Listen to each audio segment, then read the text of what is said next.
ओम शांति। ओम शांति। ओम शांति। ओम शांति। ओम शांति। ओम शांति। तो आज सतगुरुवार है, 27 नवंबर 2025 है। आज की मुरली में बाबा ने हम सभी को कहा है कि तुम सभी को होप देने वाले हो। तो इसलिए कोई भी होपलेस आत्मा है, निराश आत्मा है, तो उसे क्या देनी है? आशा की नई किरण देनी है, आशा जगानी है उसके अंदर, होप देनी है उसको। तो ऐसी सेवा की कुछ पॉइंट्स हैं मुरली में योग के भी पॉइंट्स हैं, मुरली के अंदर धारणा के भी पॉइंट्स हैं। तो ऐसे सभी पॉइंट्स को अलग करके यहाँ पर लिखा गया है, जो आज का हमारा होमवर्क रहेगा। उससे पहले सुनते हैं आज के बाबा के मधुर महावाक्य। तो सभी एकाग्र होकर के, मीठे बच्चे, बाप जो पढ़ाते हैं उसे अच्छी रीति पढ़ो, तो 21 जन्मों के लिए सोर्स ऑफ इनकम हो जाएगी, सदा सुखी बन जाएंगे। बाप जो पढ़ाते हैं उसे अच्छी रीति पढ़ो, तो 21 जन्मों के लिए सोर्स ऑफ इनकम हो जाएगी, सदा सुखी बन जाएंगे।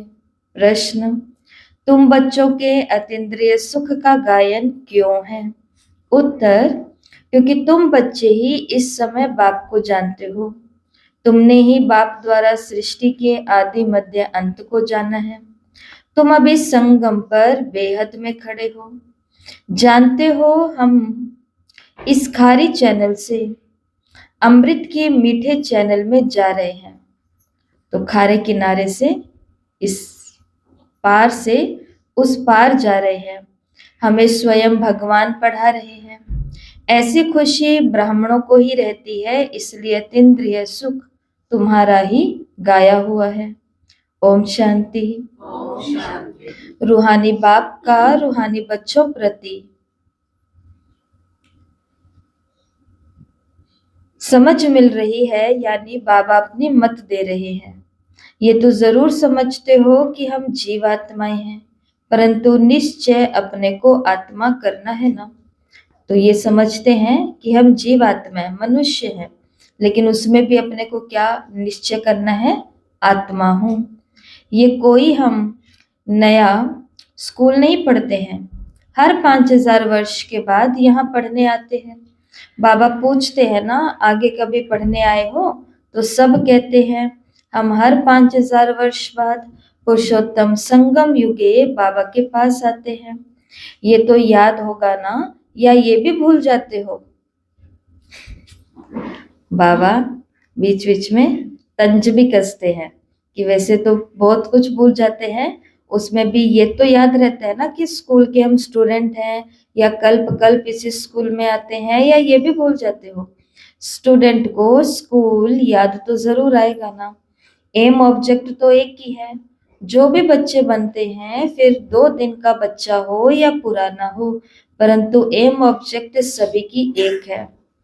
कोई को भी घाटा नहीं हो सकता। माना ऐसा नहीं है कि जो देरी से आए हैं उनका वो कोर्स निकल गया और पता ही नहीं कि हमारी एम ऑब्जेक्ट क्या है। तो बाबा ने कहा कोई घाटा नहीं हो सकता।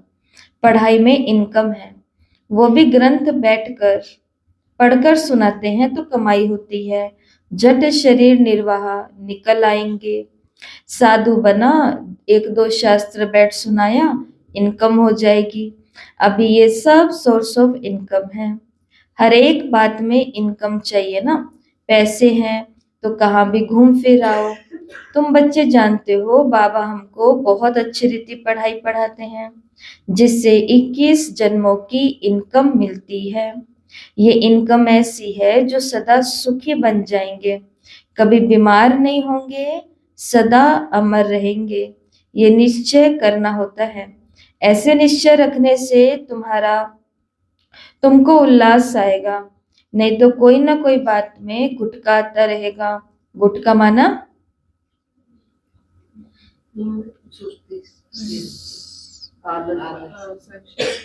संशय, निराशा। बताते हैं ना कि शैतान एक बार ही निकला अपना सामान बांटने के लिए सस्ते दाम में, लेकिन वो सामान किसका था? शैतान का था। तो शैतान के पास बहुत सारा सामान था, कम रेट में बेच रहा था, लोगों को कह रहा था जिसको खरीदना है वो खरीद लो। सामान में क्या क्या था? सामान में था गुस्सा, कम रेट में। सामान में था ईर्ष्या, कम रेट में। सामान में था चिड़चिड़ापन, आलस्य, और घर तुड़ाना, और ऐसे कई सारी बातें थी जो सस्ते रेट में बिक रही थी। बहुत सारे लोग आए, भ्रष्टाचार भी था उसके अंदर, बेईमानी भी थी उसके अंदर। तो लोग आ रहे हैं और कम रेट में खरीद खरीद करके जा रहे हैं। परंतु एक चीज उसके पास ऐसी थी जिसका कीमत भी ठीक ही थी, लेकिन उसको कोई नहीं खरीद रहा था। वो क्या था? क्योंकि देखो, गुस्से को थोड़ा सा कुछ कर करके सेट किया जा सकता है तो वो आत्मा शांत हो सकती है। बेईमान भी ईमानदार हो सकता है ना? और आलसी भी चुस्त हो सकता है अगर संग अच्छा मिल गया तो। ऐसी बहुत सारी चीजें हैं, लेकिन एक ऐसा सामान उसके पास था जो कोई भी नहीं खरीद रहा था। वो क्या था?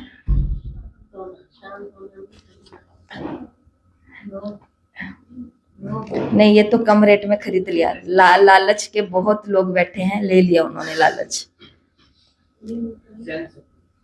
सहन शक्ति नहीं, ये तो शक्ति है, ये शैतान के पास तो हो ही नहीं सकती ना। शैतान के पास तो शैतानी चीजें होंगी ना, और उसकी वो शैतानी चीजें नहीं बिक रही थी, क्योंकि उससे लोगों को पता है कि हमारा कितना बड़ा नुकसान होता है। मुरली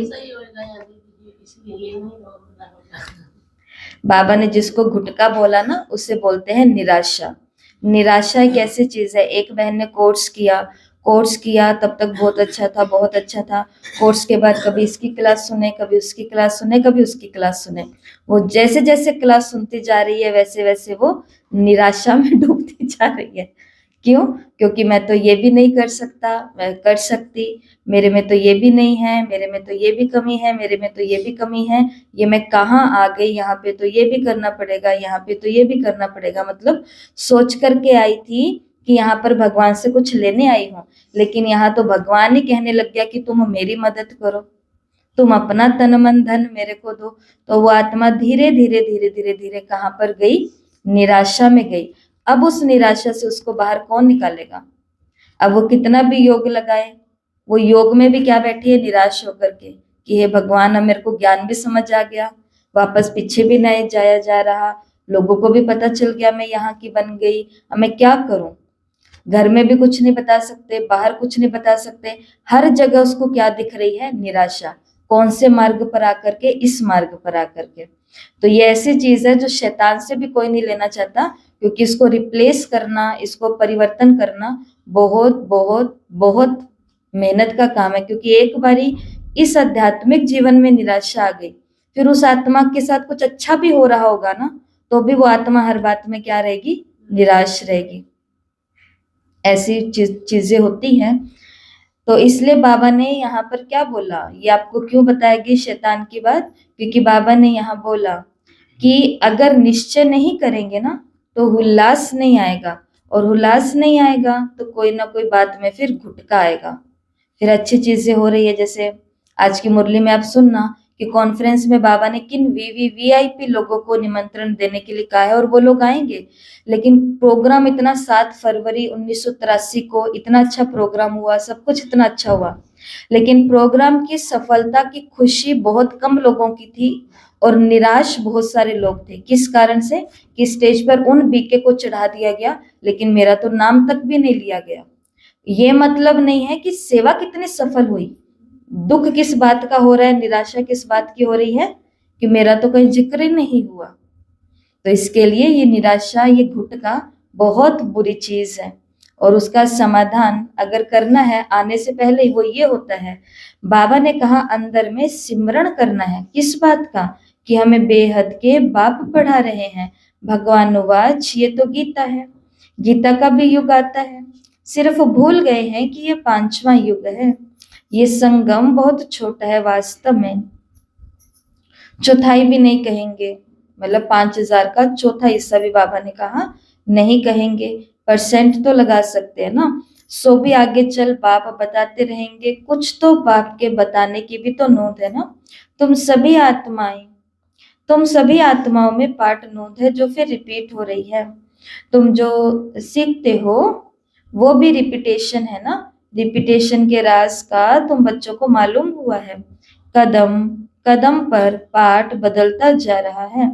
एक सेकंड ना मिले दूसरे से, जो मिसल टिक टिक चलती रहती है। टिक हुई, सेकंड पास हुआ, अभी तुम बेहद में खड़े हो। दूसरा कोई भी मनुष्य मात्र बेहद में नहीं खड़ा है। कोई को भी बेहद की अर्थात आदि मध्य अंत की नॉलेज ही नहीं है। अभी तो तुमको फ्यूचर का भी मालूम है। हम नई दुनिया में जा रहे हैं।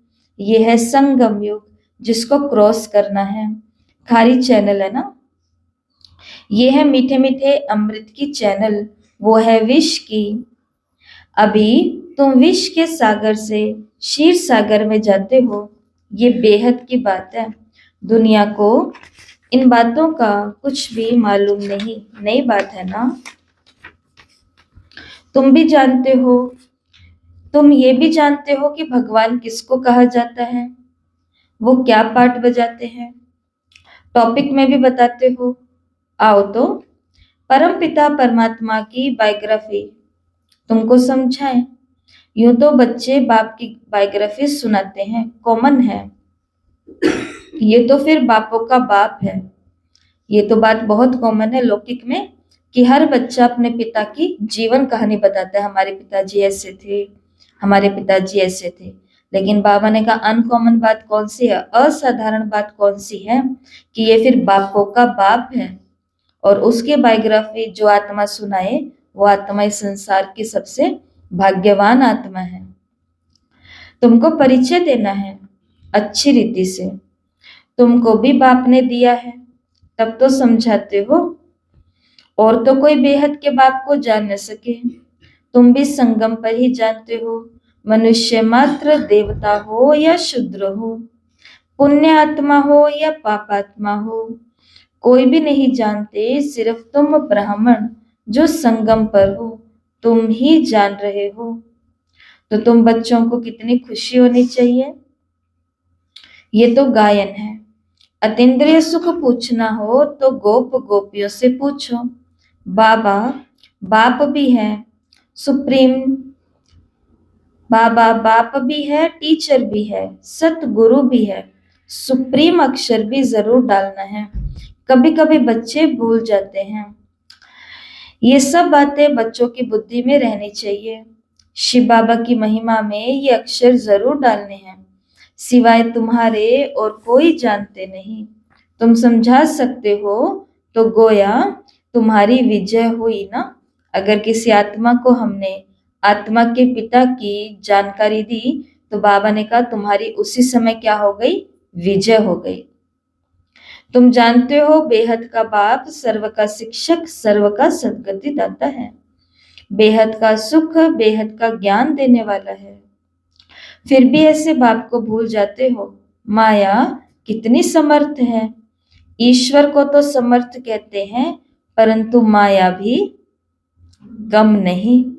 भगवान को, उन प्राप्तियों को, उन अनुभवों को, सबको भुलाने में एक सेकंड भी नहीं लगाती है।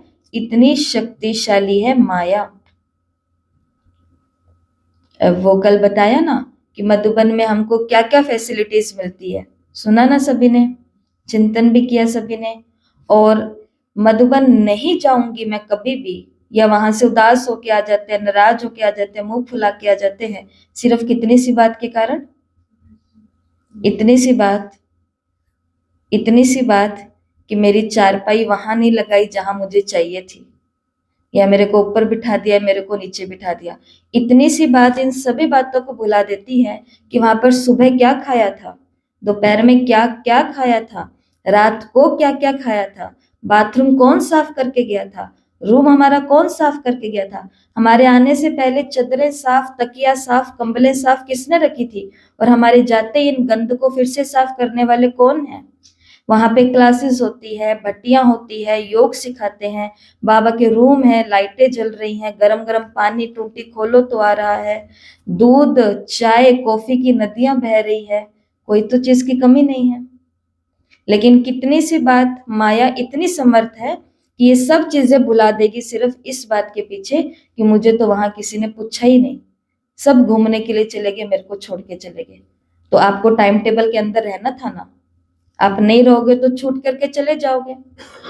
लेकिन फिर भी खुद की गलती नहीं मानेंगे, फिर भी किसको, मधुबनी नहीं जाऊंगा आज के बाद।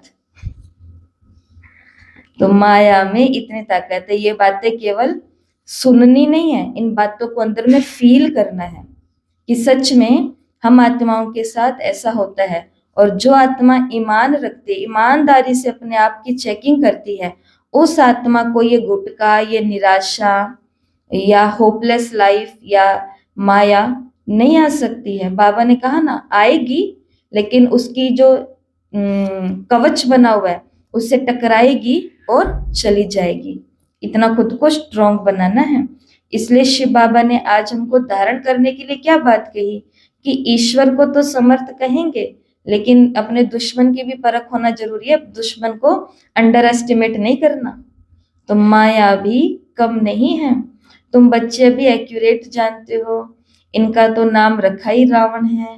राम राज्य और रावण राज्य, इस पर भी एक्यूरेट समझाना चाहिए। राम राज्य है तो जरूर रावण राज्य भी है।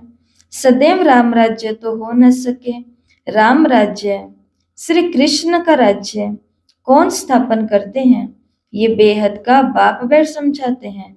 तुमको भारत खंड की बहुत महिमा करनी चाहिए। भारत सचखंड था, कितनी महिमा थी, बनाने वाला बाप भी है। तुम्हारा बाप के साथ कितना लव है, एम ऑब्जेक्ट बुद्धि में है। ये भी जानते हो हम स्टूडेंट को अपनी पढ़ाई का नशा होना चाहिए, करेक्टर का भी ख्याल होना चाहिए। विवेक कहता है जबकि गॉडली पढ़ाई है तो उसको एक दिन भी मिस नहीं करना चाहिए। ईश्वर की पढ़ाई है तो एक दिन भी मिस नहीं करना चाहिए, विवेक ऐसा कहता है। और दूसरी बात आज बाबा ने क्या कही, टीचर के आने के बाद लेट भी नहीं पहुंचना चाहिए। टीचर के बाद क्लास में आना ये भी एक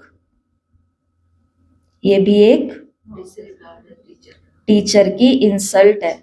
टीचर पहले बैठ गया और स्टूडेंट आराम से आ रहे हैं या फिर आ ही नहीं रहे हैं, तो बाबा ने कहा ये भी टीचर की क्या है, इंसल्ट है। स्कूल में भी पिछाड़ी में आते हैं तो उसको टीचर बाहर खड़ा करा देते हैं। यहाँ दादा लेखराज अपना अनुभव सुना रहे, माना ब्रह्मा बाबा। बाबा अपने अनुभव में कहते हैं कि छोटेपन का मिसाल बताता हूँ। हमारा टीचर बहुत सख्त था, कहते हैं ना हमारी टीचर बहुत सख्त है। तो ब्रह्मा बाबा कहते हैं हमारा टीचर बहुत सख्त था। थोड़े रोज पहले एक माता ने बताया कि मेरे पास में वो केंद्र है लेकिन मैं फलाने फलाने जगह जाती हूँ। मैंने कहा कि अच्छा ठीक है, बहुत अच्छी बात है। फिर वहां पर भी, फिर वहां पर भी, फिर वहां पर भी, 5 स्थान तो उन्होंने हमें बता दिए, 6ठे स्थान पर यहाँ पहुंचे थे वो। तो हमने उनको पूछा कि आप उधर क्यों नहीं जाते, माना जिधर आपके नजदीक ही पड़ता है, फिर आप रेगुलर भी हो जाओगे और कम से कम आप बाबा की रोज मुरली तो सुन पाओगे ना। तो वो कहते हैं कि वहां के टीचर बहुत सख्त है, मतलब वो कहती है कि 6:30 बजे आना है तो 6:30 बजे आना है, नहीं तो वो फिर क्लास में बोल देते हैं कि तुम लेट आए हो। तो और मैंने कहा अच्छा फिर इसलिए नहीं जाते, पर मैं कुछ बोली नहीं, सुनती गई क्योंकि सुनना भी तो जरूरी है। और फिर उन्होंने बताया कि जहां मैं जाती हूँ ना वहां पर उनके युगल कहते हैं कि वहां पर अगर दीदी हम 10 बजे भी जाते हैं ना तो वहां पे बहुत अच्छी टीचर है, वो 10 बजे भी हमें मुरली सुना देती है।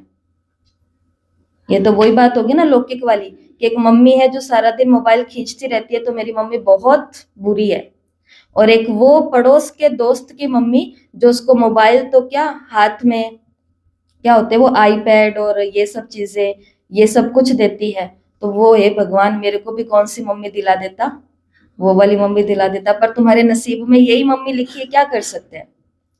तो इसके लिए ब्रह्मा बाबा का टीचर जैसा था लेकिन वो मर्यादा में रखने वाला था, इसलिए ब्रह्मा बाबा बनने के बाद भी बाबा कहते हैं बित्ती को भूल लो, बिंदी लगाओ।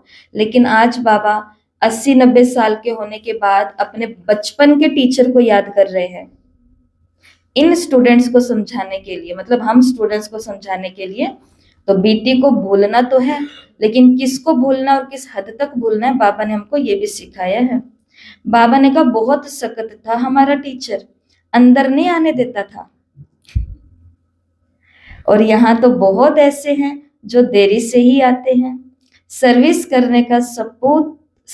करने वाला सपूत बच्चा जरूर बाप को प्यारा ही लगता है ना। अगर थोड़ी देर पहले आएंगे तो हो सकता है कुछ सेवा भी कर दें, अगर थोड़ी देर पहले आएंगे तो हो सकता है कुछ सेवा कर दें, क्योंकि बाद में तो ऐसा सेवा का चांस बहुत कम, जो बंधन मुक्त है वही ले पाते हैं। इसलिए बाबा ने ऐसा कहा नहीं सेवा करने का, लेकिन बाबा का इशारा हम सभी को समझ जाना चाहिए कि बहुत है जो देरी से आते हैं, लेकिन बाबा को कौन सा बच्चा प्यारा लगता है, जो सर्विस करने वाला सपूत बच्चा होता है। अभी तुम समझते हो कि आदि सनातन देवी देवता धर्म की स्थापना हो रही है ना।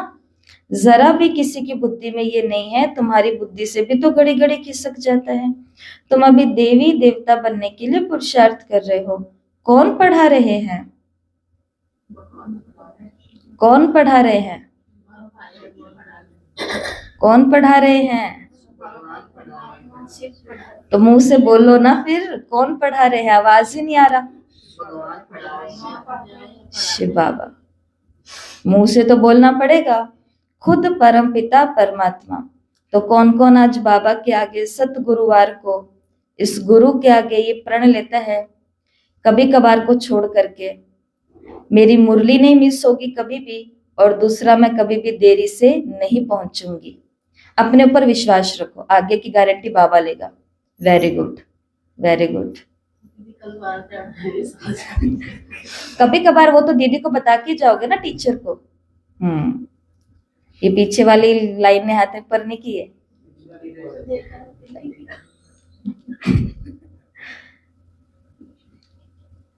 तो कौन पढ़ा रहे हैं? खुद परम पिता परमात्मा। तुम समझते हो हमारा ये ब्राह्मण कुल है, डिनाइस्टी नहीं है, ठीक है ना। इस बात को हमेशा समझना कि यहाँ पर कोई राजा रानी और प्रजा नहीं है। बहुतों को ऐसा लगने लग जाता है कि हमको सेवा का ऑर्डर दे रहे हैं, ये राजा है, हम इनकी प्रजा है। तो ऐसा बोल भी देते, कहती दीदी हम तो आपकी प्रजा है। तो उनको समझाना पड़ता है कि प्रजा नहीं है। उस दिन भी समझाया था, बाबा ने कहा था कि तुम चंदा चीरा नहीं ले सकते हो। क्यों? क्योंकि एक बाप का बच्चा, हम आपस में भाई और बहन हैं, हम मिल करके सेवा कर रहे हैं। लेकिन बस इतनी सी बात होती है, जैसे आप किसी स्टोर में जाते हैं कपड़ा जूता लपटा कुछ भी खरीदने के लिए, तो वहां पर एक ड्रेस के अंदर खड़े रहते हैं ना लोग, वहां के जो उस कंपनी के होते हैं, वो किस लिए होते हैं? वो इसीलिए होते हैं ताकि आपको गाइड कर सके कि अगर आपको टोपी चाहिए तो इधर जाना पड़ेगा, शूज चाहिए तो इधर जाना पड़ेगा। ये यूनिफॉर्म वाली बहनें सिर्फ वो गाइड करने के लिए बैठी है।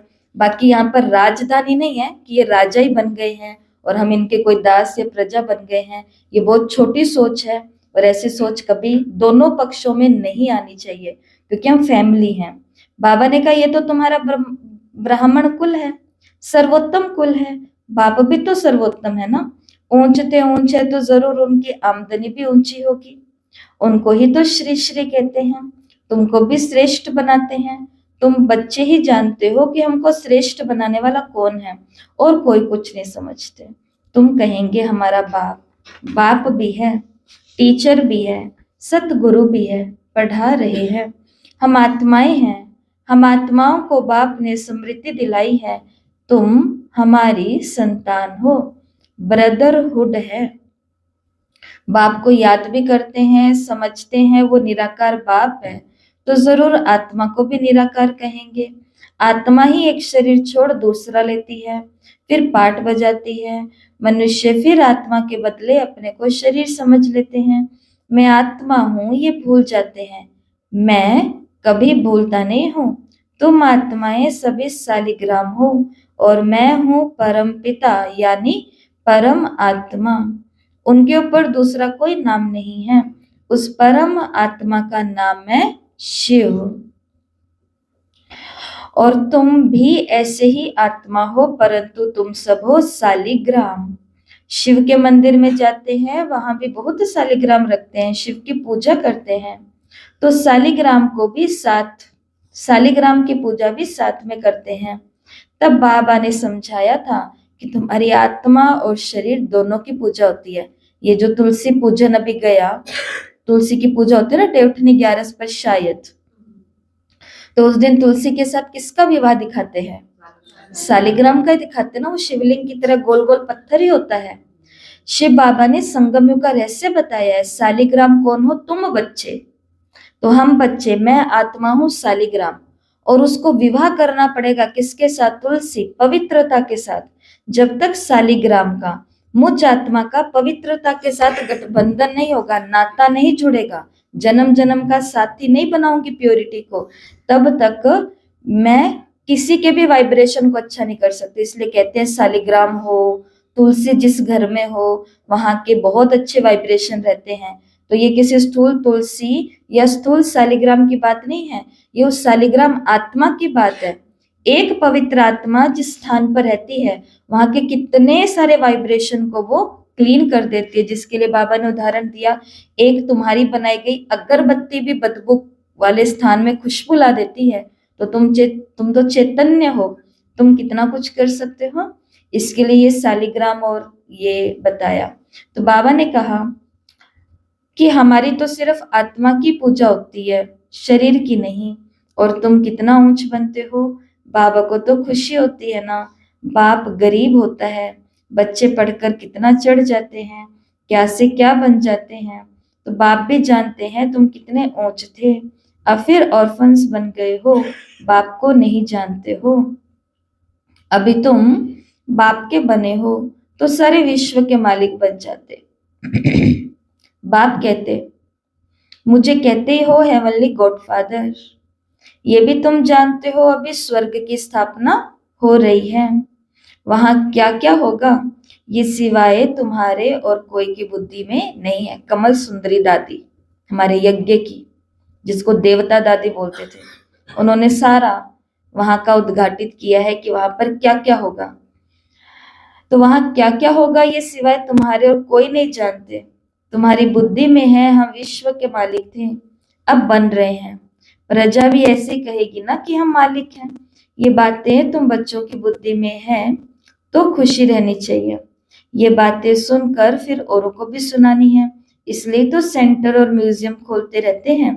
जो कल्प पहले हुआ था वो होता रहेगा। म्यूजियम, सेंटर्स आदि के लिए तुमको बहुत ऑफर करेंगे, बहुत निकल पड़ेंगे, सबकी हड्डियां नरम होती जाएंगी। ये वो समय था जब कोई अपना एक 3 पैर पृथ्वी भी नहीं देता था। और बाबा ने कहा वो भी समय आएगा जब सबकी हड्डियां नरम हो जाएंगी। माना सब लोग कहेंगे कि हमारा स्थान, हमारा घर, हमारी जमीन, हमारी प्रॉपर्टी लो और इसके ऊपर आप अपना कुछ बनाओ। और ये समय आज आ चुका है। सारी दुनिया की तुम हड्डियां नरम करते हो। तुम्हारे योग में कितनी जबरदस्त ताकत है। बाप कहते हैं तुम्हारे में ताकत बहुत है।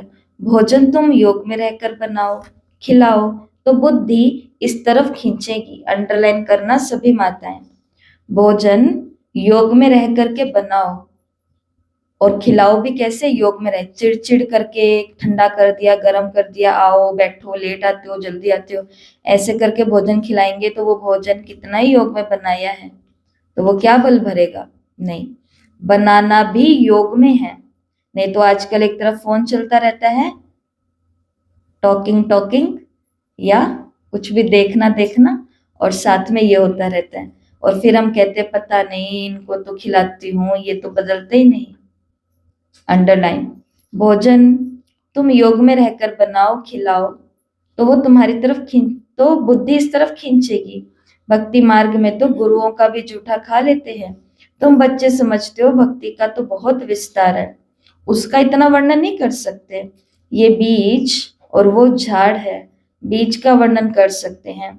बाकी कोई को बोलो पेड़ के पत्ते गिनती करो तो कर नहीं सकेंगे, अथाह पत्ते हैं। बीज में तो पत्ते की निशानी दिखाई नहीं पड़ती, वंडर है। इनको भी कुदरत कहेंगे। जीव जंतु कितने वंडरफुल हैं, अनेक प्रकार के कीड़े हैं, कैसे पैदा होते हैं, बहुत वंडरफुल ड्रामा है। इसको कहा जाता है नेचर। ये बना बनाया खेल है। सतयुग में क्या क्या देखेंगे, वो भी नई चीजें ही होंगी। एवरीथिंग न्यू होगा। मोर के लिए तो बाबा ने समझाया है, उसको भारत का नेशनल बर्ड कहते हैं क्योंकि श्री कृष्ण के मुकुट में मोर का पंख दिखाते हैं। मोर और डेल बहुत खूबसूरत होते हैं, गर्भ भी आंसू से होता है, इसलिए नेशनल बर्ड कहते हैं। ऐसे खूबसूरत पक्षी विलायत की तरफ भी होते हैं। अब तुम बच्चों को सारी सृष्टि के आदि मध्य अंत का राज समझाया जाता है जो और कोई नहीं जानते। बोलो। हम आपको परमपिता परमात्मा की बायोग्राफी बताते हैं। रचता है तो जरूर उनकी रचना भी होगी। उनकी हिस्ट्री ज्योग्राफी को हम जानते हैं। ऊंचते ऊंच बेहद के बाप का क्या पाठ है ये हम जानते हैं। दुनिया तो कुछ भी नहीं जानती, ये बहुत अच्छी अच्छी दुनिया है। इस समय खूबसूरती में भी मुसीबत है। इस समय जो खूबसूरत है, जो कन्या, वो सबसे ज्यादा मुसीबत में है। जिसके पास सौंदर्य है ना, वो सबसे ज्यादा मुसीबत में है क्योंकि उसकी तरफ आंखें बहुतों की है। पहले से वो खूबसूरत है, ऊपर से और खूबसूरत बनाने के लिए उसको कितना डेकोरेट किया जाता है, तो ऑटोमेटिक ही उस पर कितनों की बुरी नजर है। बाबा ने अरावली की पहाड़ी क्यों चुनी? आबू को क्यों चुना, पर्वत को? कारण बहुत सारे हैं, पर आज ये वाली पॉइंट आई है तो एक कारण ये भी है।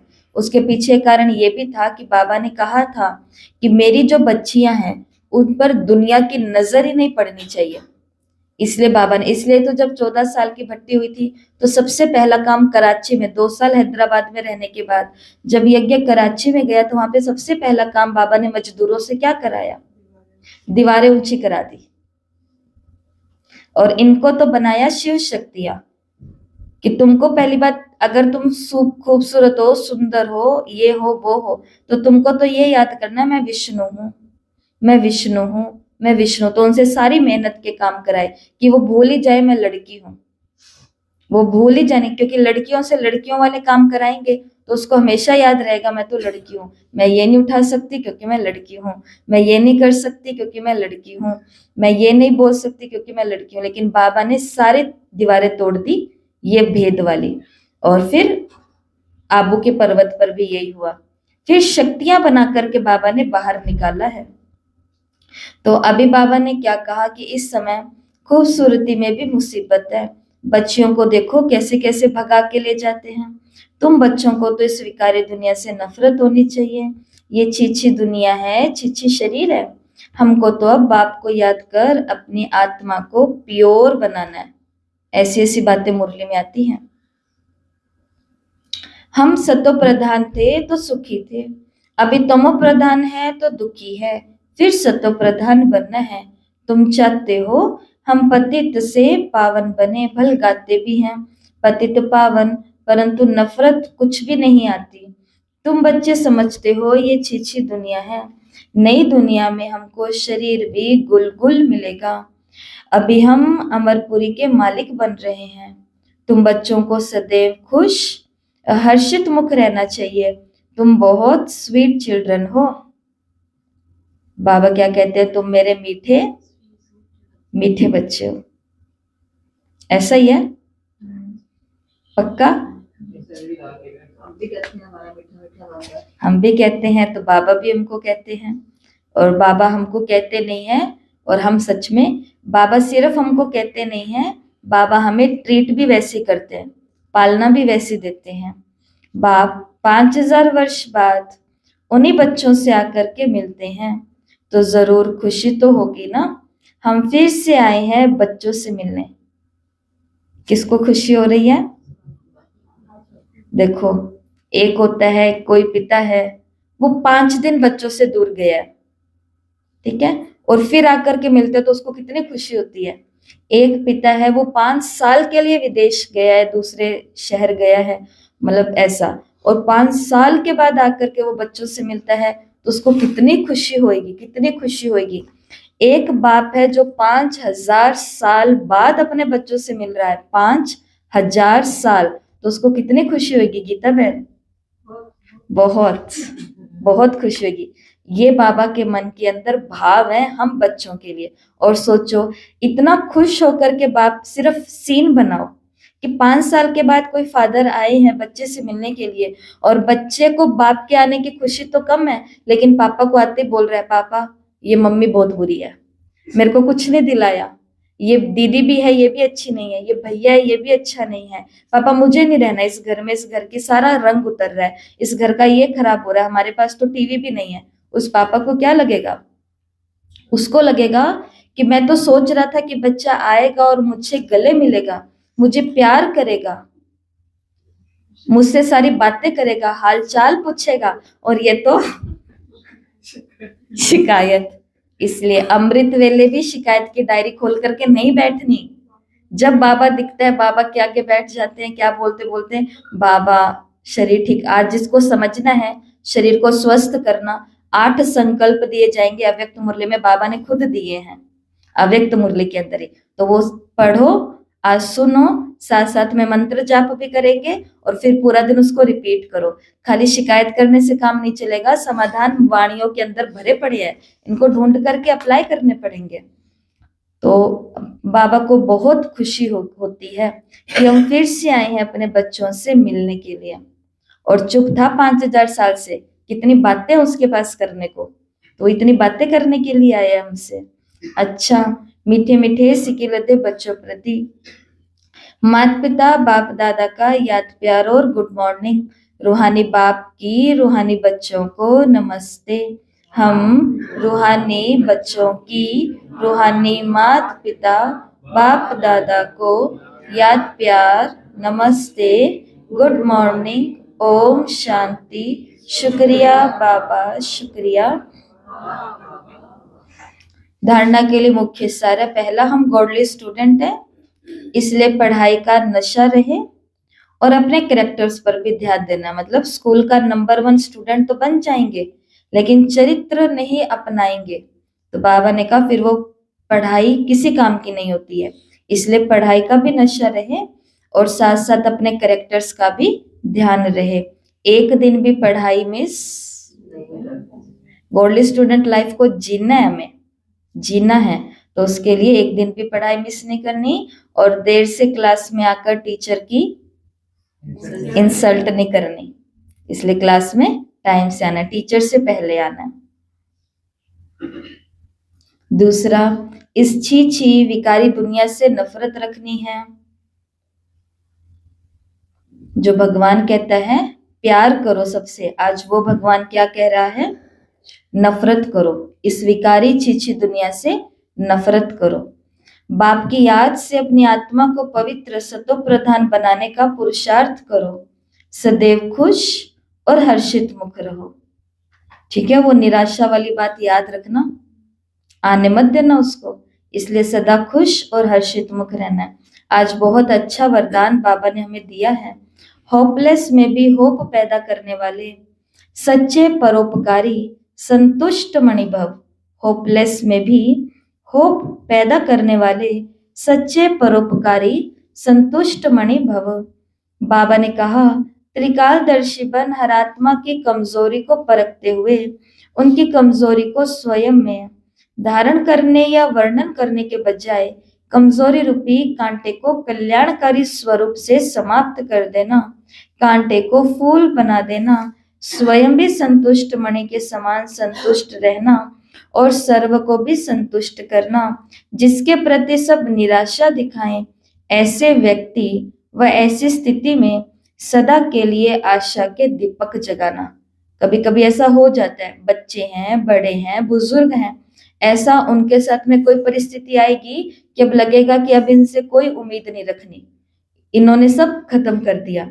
लेकिन बाबा ने कहा तुमको ऐसी आत्मा बनना है जो सब लोग उनके लिए निराशा दिखा रहे हैं, लेकिन आप उनके लिए क्या बन जाओ? आशा के दीपक बन जाओ। अर्थात दिल शिकस्त को शक्तिशाली बना देना, ऐसा श्रेष्ठ कर्तव्य चलता रहे। परोपकारी संतुष्ट मणि का वरदान फिर प्राप्त हो जाएगा। ठीक है, स्लोगन है, परीक्षा के समय प्रतिज्ञा याद आए तब प्रत्यक्षता होगी। PPP 3P, परीक्षा के समय प्रतिज्ञा याद आए तो प्रत्यक्षता होगी। जैसे आज आपने प्रतिज्ञा की कि हम क्लास में समय पर आएंगे, तो ये क्या है? प्रतिज्ञा। लेकिन परीक्षा आएगी सुबह सुबह ही, उस परीक्षा को पार करते हुए अपनी प्रतिज्ञा को पूरा करेगा, वही तो यहाँ प्रत्यक्ष होएगा। इसी से प्रत्यक्षता होगी कि मैंने मेरी प्रतिज्ञा को पूरा किया। सारी प्रतिज्ञाओं की लिस्ट इसमें डाल दें। और आज के अव्यक्त इशारे हैं अशरीरी और विदेही स्थिति के अभ्यास को बढ़ाने के लिए सारे दिन में बीच बीच में 1 सेकंड भी मिले तो बार बार ये विदेही बनने का अभ्यास करो। 2-4 सेकंड भी निकालो, इससे बहुत मदद मिलेगी। नहीं तो सारा दिन बुद्धि चलती रहेगी। तो विदेही बनने में टाइम लग जाता है, और अभ्यास होगा तो जब चाहो उसी समय विदेही हो जाएंगे, क्योंकि अंत में सब अचानक होना है। तो अचानक के पेपर में ये विदेहीपन का अभ्यास बहुत आवश्यक है। तो अभी अभी शरीर में body bodyless, sound soundless, duty dress home dress. बाबा ने कहा हर 2-3 सेकंड के लिए बस ये अभ्यास करना है, और ये हमें बहुत शक्ति मदद प्रदान करेगा। आज का योग, धारणा और सेवा की होमवर्क है। ज्ञान हमने सुन ही लिया है सारा।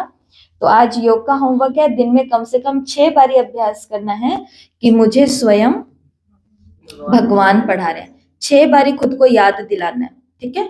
पूरे दिन में सिर्फ 6 बारी। ऐसे तो हम पूरा दिन ही याद रखते हैं, लेकिन आज पूरा दिन नहीं, सिर्फ 6 बारी खुद को कहना है, अभ्यास करना है कि मुझे स्वयं भगवान पढ़ा रहे हैं। और योग का ही आज का दूसरा होमवर्क है कि 3 टाइम हमारा जो भोजन होता है या 2 टाइम जो भी भोजन है, तो उसमें से 1 बारी का भोजन बिल्कुल ही साइलेंस में, बताया था ना, साइलेंस, सॉलिट्यूड, एकांत हो और चुप, हम मौन हो और शुद्धता के साथ वो बना हुआ हो, बाबा की याद में हो। तो एक भोजन हमको ऐसा खाना आज पूरे दिन में जो बिल्कुल योग की अवस्था में हो, मतलब एक एक गराई है हमको कौन खिला रहे हैं? बाबा भगवान खिला रहे हैं। और दूसरा, आज हम जो भी भोजन घर के अंदर बनाएंगे तो उस समय क्या है? योग, कोई मोबाइल नहीं चाहिए अपने को, कुछ नहीं चाहिए। बुद्धि डिस्टर्ब है तो गीत चाहिए, क्लासेस चाहिए, नहीं तो ये भोजन पवित्रता की शक्ति से भर रहा है।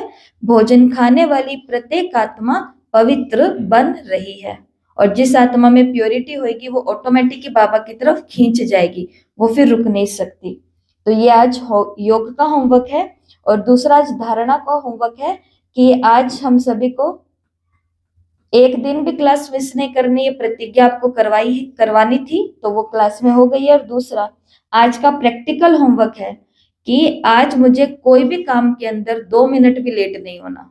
मतलब कहीं पर भी मीटिंग है, कहीं पर भी जाना है, कोई भी आपके घरेलू काम है जो आपने सोचे हुए हैं कि इतने बजे ये काम मैं करूंगी, तो आज कोई भी काम 2 मिनट भी देरी से नहीं करना। हर काम हमें कैसे करना है? टाइम से, उस पर टाइम से पहले पहुंचना है। स्वमान है, मैं समय से पहले पहुंचने वाली आत्मा हूं। ये धारण करना है आज। और आज सेवा की होमवर्क है, किसी भी एक व्यक्ति को लेना है जो निराश है, उम्मीद नहीं है, जो जीवन से थक चुका है थोड़ा थोड़ा। तो ये 3 स्टेप होते हैं। 2 मिनट उनको सुनना होता है हमें, पहले उनको सुन लो, सीधा बोलना नहीं है। 2 मिनट सुनना होता है, फिर उनको एक पॉजिटिव संकल्प देना होता है। जैसे एक आत्मा जिसके सब चीजें गड़बड़ हो चुकी थी, ये ब्लॉकेज, और अब वो ब्रेन तक जा रहा था। हनुमानगढ़, संगरिया, भादरा, नौहर, सिरसा, भटिंडा, यहाँ के सभी डॉक्टर्स ने जवाब दे दिया, गंगानगर, कि आपका ऑपरेशन यहाँ नहीं हो सकता। तो उनको बहुत दूर भेजा गया ऑपरेशन के लिए। वो ऐसी होपलेस आत्मा थी कि बहुत ज्यादा डिस्टर्ब थी। तो उनको सिर्फ 2 मिनट सुना और एक ही पॉजिटिव लाइन दिया, क्या? कि आप कल्प कल्प की विजयी आत्मा हो। आज वो बिल्कुल स्वस्थ है, और उनको सिर्फ एक ही बात याद है कि मैं बाबा की बच्ची हूँ और मैं कल्प कल्प की विजयी आत्मा हूँ। जबकि वो कोई कोर्स वाली आत्मा नहीं है, कुछ नहीं है वो। तो ऐसा 2 मिनट सुनो होपलेस आत्मा को, क्योंकि ज्यादा इनको बोलना नहीं होता है, एक ही बस पॉजिटिव लाइन देनी है। और फिर हमें क्या करना है? योग में बाबा की दिल से शक्तियां उन्हों को भेजनी है।